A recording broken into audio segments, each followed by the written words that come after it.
19-year-old Michael Sandford was arrested at a Donald Trump rally after saying he wanted to kill the presidential candidate. Las Vegas Metropolitan Police arrested Michael Sandford over the weekend at Trump's rally at the Treasure Island Hotel and Casino. No better place for a Trump rally. I certainly can't imagine one. Sandford tried to take a police officer's gun, and officers quickly took him into custody. You'll see some video here that we're going to play for you of him being taken out from CNN. Court documents say that Sandford was identified by his driver's license from the United Kingdom, told investigators that he's been living in the United States for about a year and a half in Hoboken, New Jersey. If I came to the U.S. from the U.K., I don't know that Hoboken's my first stop, but that's, to each their own, no doubt about that.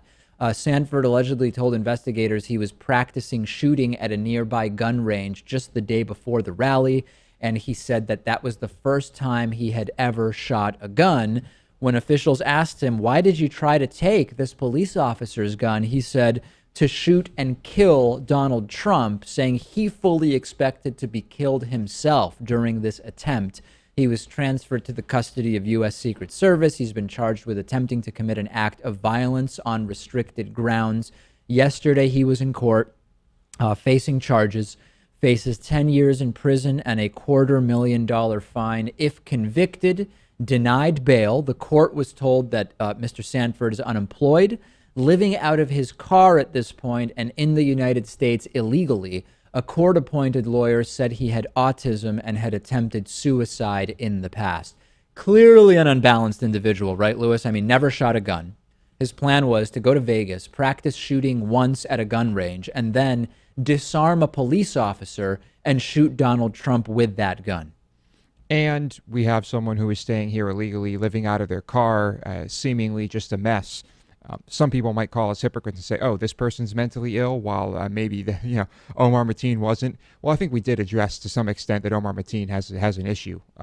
But what I would like to add is that this guy didn't have a gun and couldn't pull off what he wanted to pull off.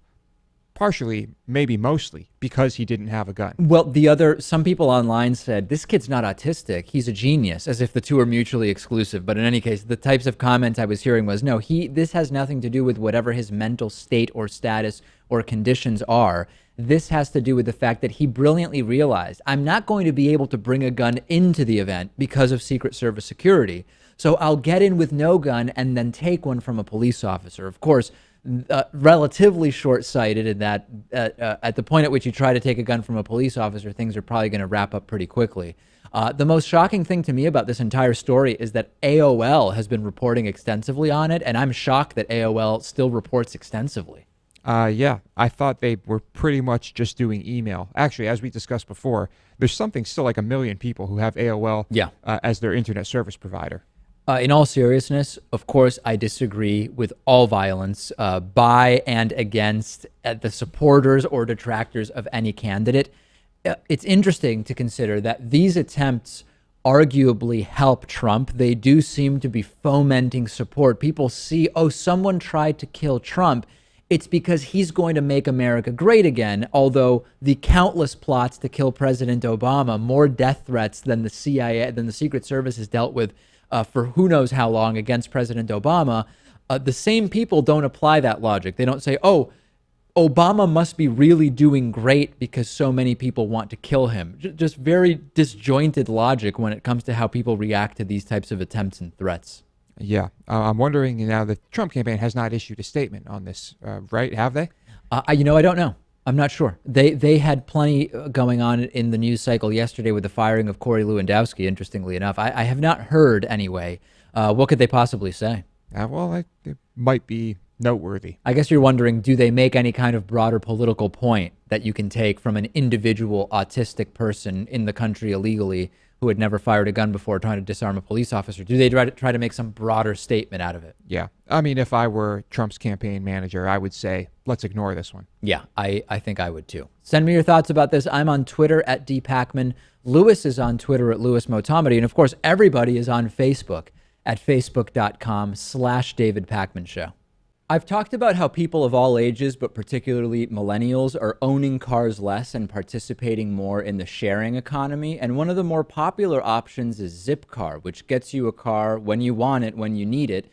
They offer all sorts of cars, SUVs, hybrids, whatever you need.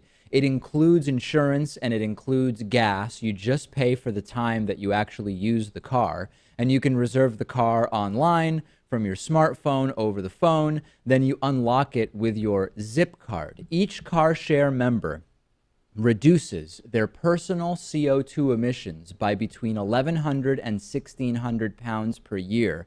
For our audience, Zipcar is offering $25 of free driving credit if you sign up at joinzipcar.com/David.